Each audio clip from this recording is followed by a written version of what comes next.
big enough for it, but I get it. What am I getting in biomolecules when I do that? Okay, I'm getting protein in the form of muscle protein, right? So actin and myosin, so it's really protein rich.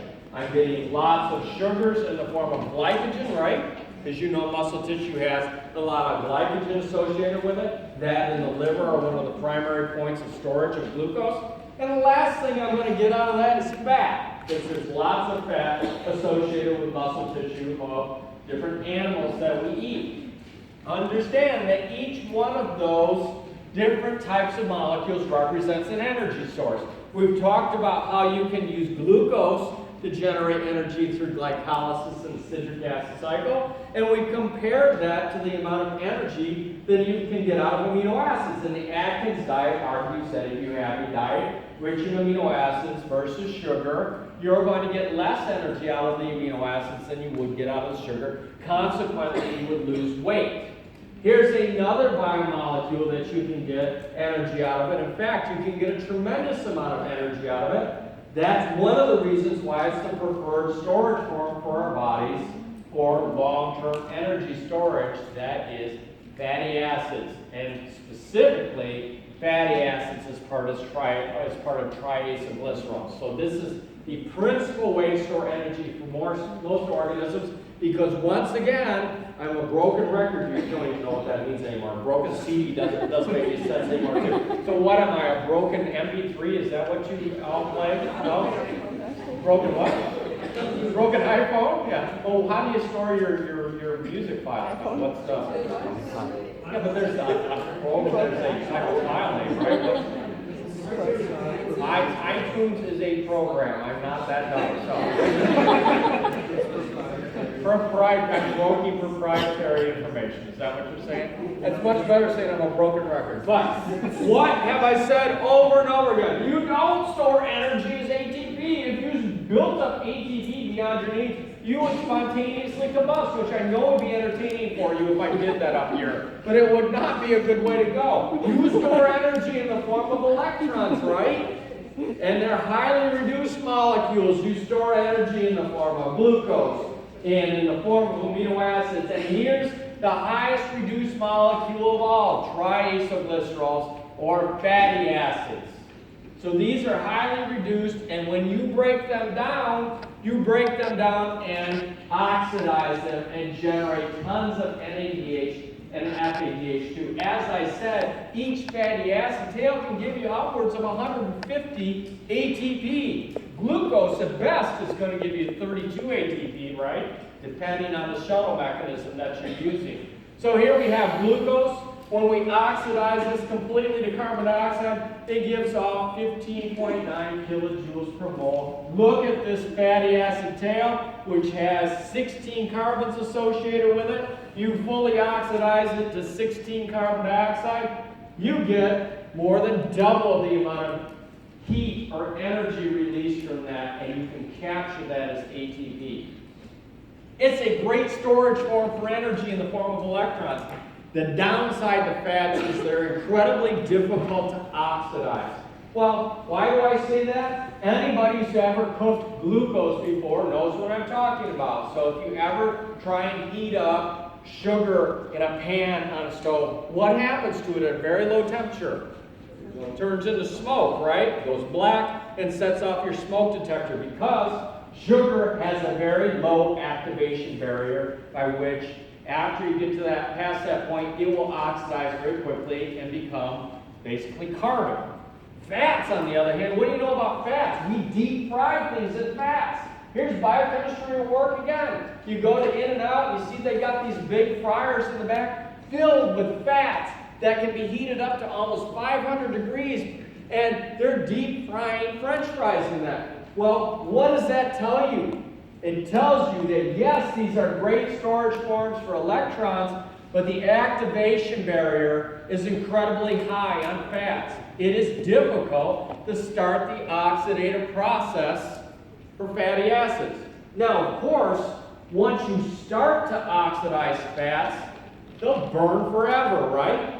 So if you have a grease fire on your stove, it will burn and burn and burn and burn. It doesn't instantly turn black like glucose would or sugar would. It's because there's so many electrons associated with that. It's like a candle. You make a candle, anybody ever make a candle? Dip it in fat over and over again. That wick fat, you slowly build up the amount of fatty acids on that candle. You light that candle will burn for a very long time, making a really romantic environment as you're burning some organism's fat. That is lovely. Yeah, remember that the next time you sit down at a table across from your loved one and you make them a special meal, you gotta light that animal's fat on fire to make that perfect environment, right? I am not a good person to be married to. So here we go. We take these fats, triacylglycerol, phosphoacylglycerol, and we can break these down into their component fatty acids. You go out, you have a meal rich in fatty acids, meal rich in triacylglycerols. Of course, you're going to have a meal rich in phosphoacylglycerols because every organism you eat has a cell membrane, right? So you're getting phosphoacylglycerols from whether you're eating an animal or a plant or even bacteria. You're getting phosphoacylglycerols. You have these molecules and you want to break these molecules down to fatty acid tails that can go to different purposes. So you could use those fatty acid tails for your own biomolecules so you would recycle them. Once again, we are scavengers, and I just told you that there's two types of fatty acid tails that we don't make or don't make enough of. That would be omega-3 and omega-6 fats. You got to get them from your diet. So you would take those and repackage them into your own fats. Or you can take those fatty acid tails and you can oxidize them to make energy. And it's just like burning a candle. When you burn these fats, they're going to burn a long time and they're going to make a lot of ATP for you. Okay? So there are two different types of enzymes for breaking these molecules down. Lipases will release the fatty acid tails off of triacylglycerols and release that glycerol head unit. Phospholipases will break that fatty acid tail off of phosphoacylglycerols. So you have to have different kinds. Now, interestingly, there are different types of phospholipases in venom. Anybody ever had the pleasure of being bitten by a rattlesnake or a black widow? Anybody? I always have somebody that's had this wonderful experience. No. She was bitten by a black widow twice, and was it excruciating pain for her? She said she could feel the poison going through her. She could feel the poison going through her. That sounds just horrific. When you go back to mom and you say what was happening was, in part, phospholipases were going through her body, breaking down her cell membranes. So there was an enzyme floating through her bloodstream, and it was rupturing red blood cells. It must be incredibly painful. So can you imagine in a venom having a phospholipase building up in a wound site, and that venom quickly breaking down phospholipids in your cell membranes? Pop, pop, pop, pop, pop, pop, pop, pop, pop. All of a sudden, your body, your cells start to break down. What a horrific, painful experience that must be. Phospholipases are key components of snake and spider venom because they break down your cells. If you break down the membrane, you destroy the integrity of the membrane, the cell's going to rupture, right? And if you're a bunny being eaten by a snake, that's not a good way to die, right? So here we go. How do we get energy out of fats? So Tuesday's quiz is going to ask you how to do this. And it will be on today's homework assignment. So I'm going to prepare you for the quiz, and your TAs will teach you. And Christine, are you here? You're going to teach them this. You said was your favorite lecture, but you have low standards. So, right? So, my least favorite to give. I think electron transport is much more interesting. But you saved yourself. You redeemed yourself. Okay, much better.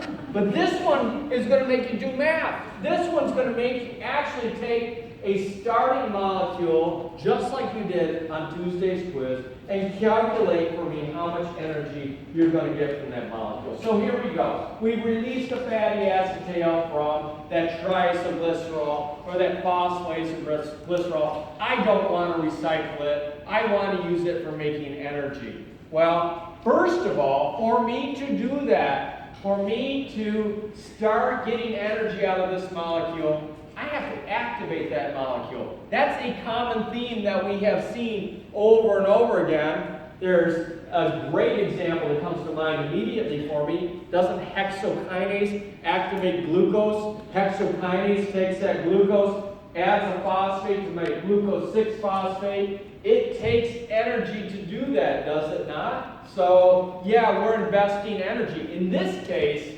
to activate that fatty acid in order to make it into an acyl-CoA, which is very similar to acetyl-CoA, it takes the equivalent of 2 ATP. Why do I say 2 ATP when I've only got one up there? Because the ATP that we're using as an energy source is broken down to AMP, or adenosine monophosphate. So for me to restore that AMP back to ATP, that's 2 phosphorylation events, right? That's the equivalent of breaking down 2 ATP to do that. So this is an energy requiring process that takes 2 ATP. We're setting the stage now for beta oxidation. Our molecule that we've made is an acyl-CoA. So understand that this molecule is activated, it's ready to go to be used for generating energy. Okay? So, here's a hint. I've said this before, I'll say it again.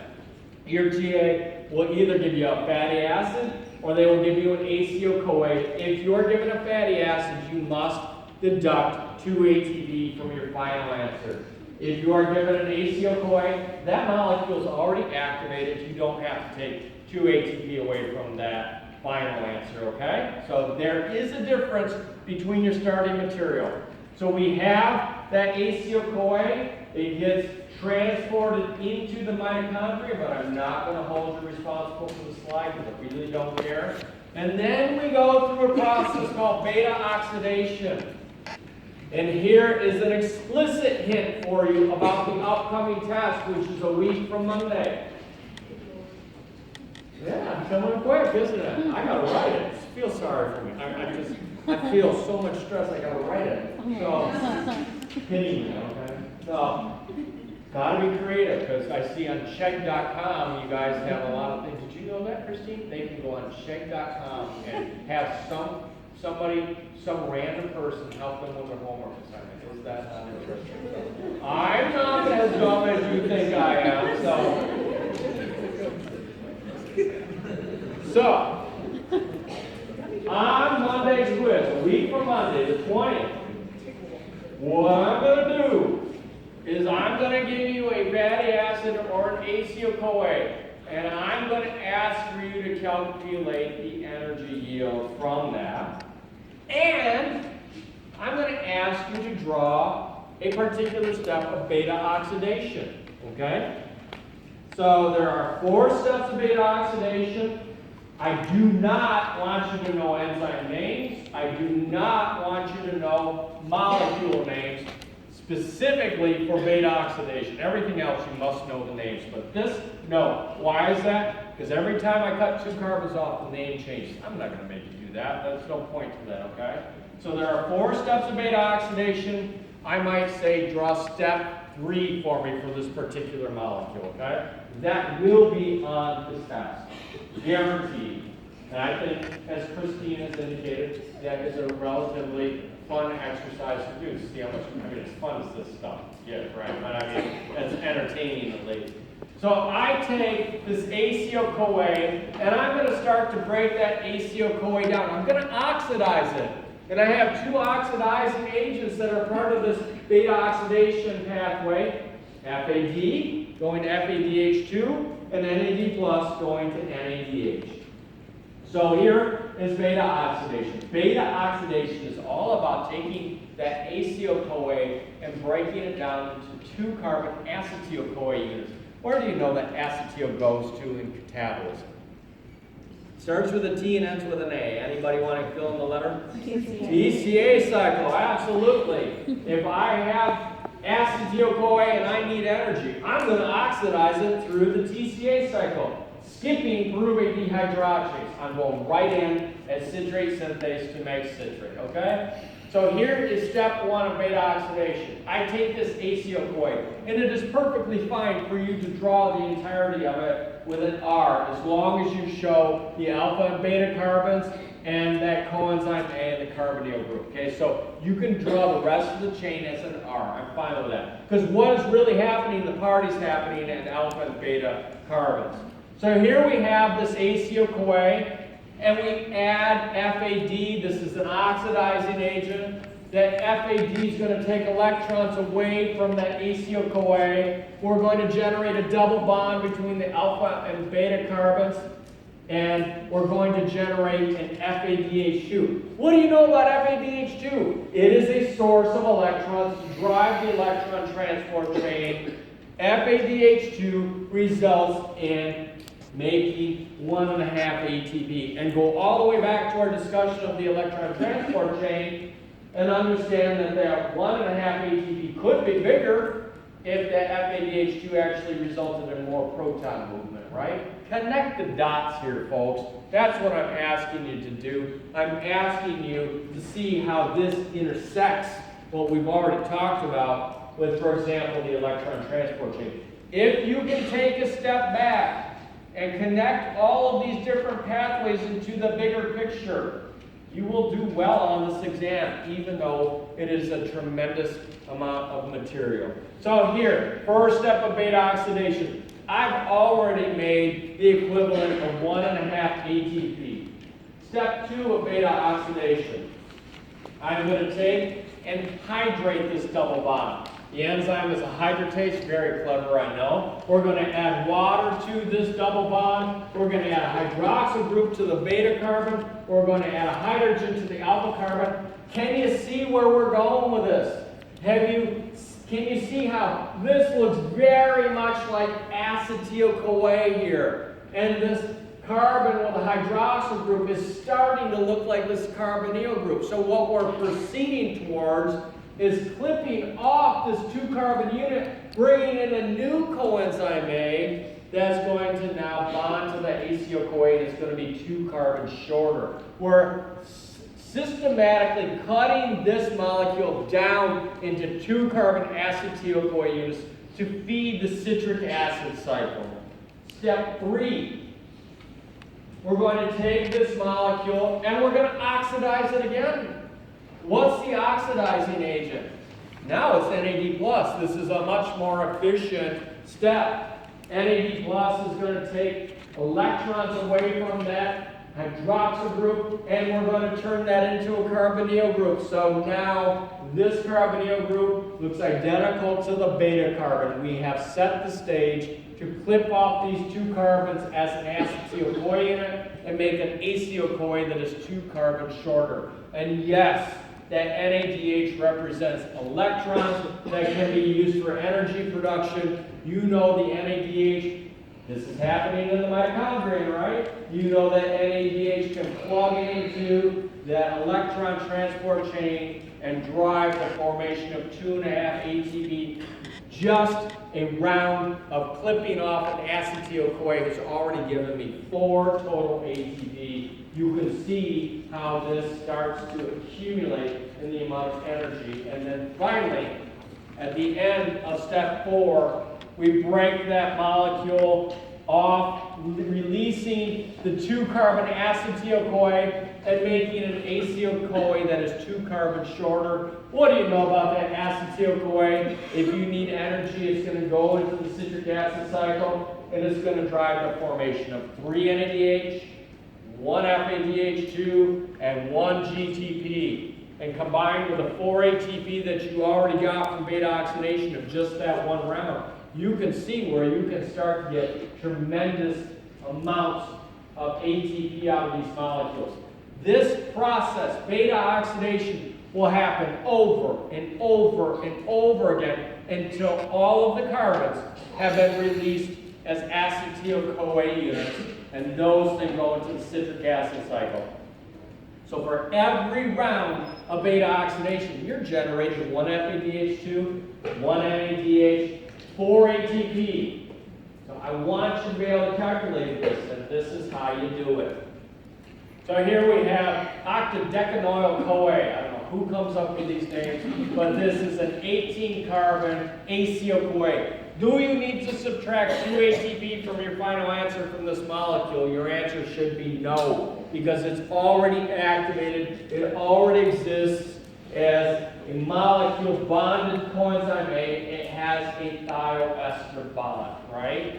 So it is ready to be oxidized, ready to be broken down to acetyl-CoA units. So how do I know how many rounds of beta oxidation I'm going to go through?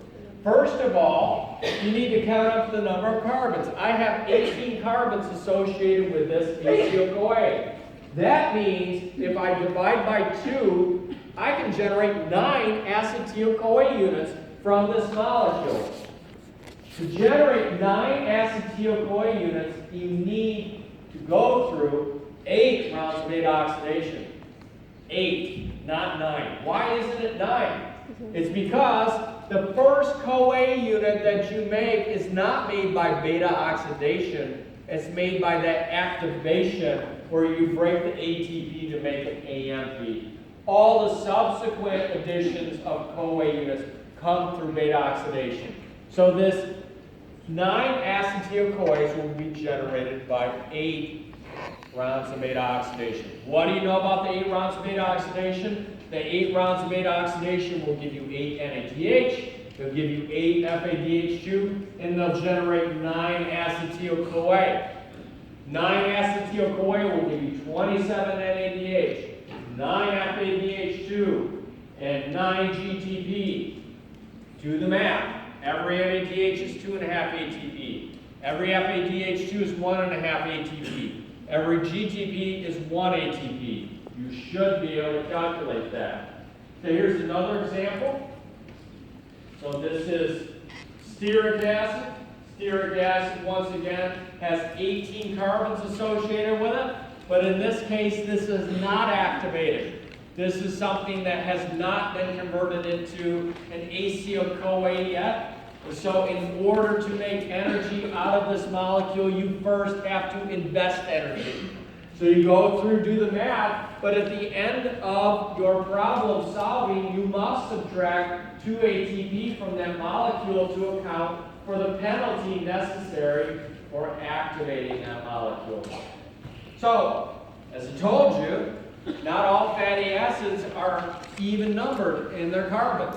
Even numbered are really easy. Odd numbered are easy too if you know the trick.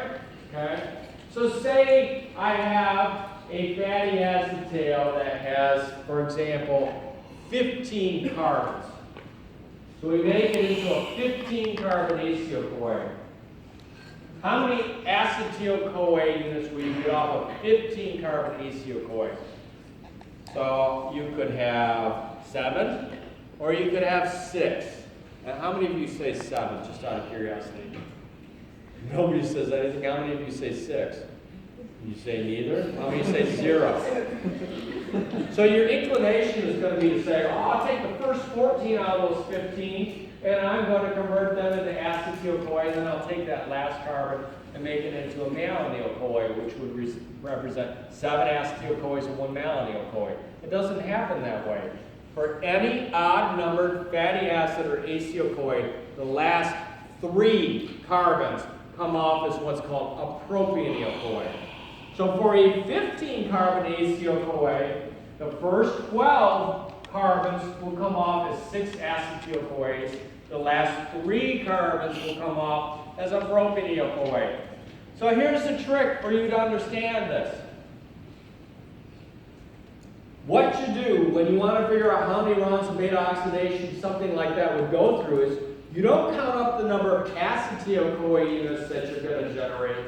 You count up the number of CoA units in total. So for that 15 carbon acetyl-CoA, I told you you would make 6 acetyl-CoAs and 1 propanediol-CoA. That means you will make 7 CoA units.